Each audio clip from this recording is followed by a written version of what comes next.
Have you ever seen yourself not wanting to get out of bed? The phone alarm rings incessantly, and you muster the little awareness you have to pick it up and skillfully press the snooze button, preparing to command it again in a moment.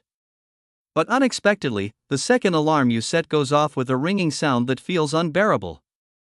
At this point, you can only silently endure, your feelings gradually shifting from drowsiness to anger.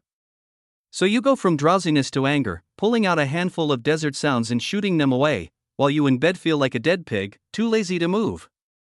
You start to give in, letting the noise ring on, covering your head with the blanket as your last act of defiance. However, this cannot last long. In a flash, you silence all the various ringing sounds and quickly return to bed. 5 minutes later, does your alarm from the bottom of the box ring? Its arrival reminds you that you decide to drink some milk to wake yourself up.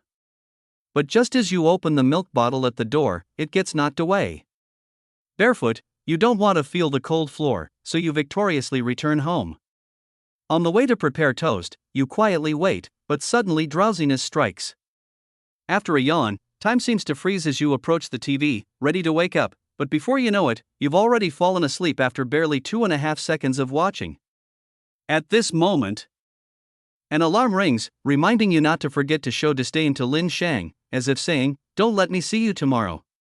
Finally, you put on your shoes, close the door, and leave. While waiting for the elevator, as soon as you feel drowsy, an alarm rings again. Turning around, you realize that everything just now was merely a dream. At this moment, you finally take a breath, but the real alarm suddenly rings.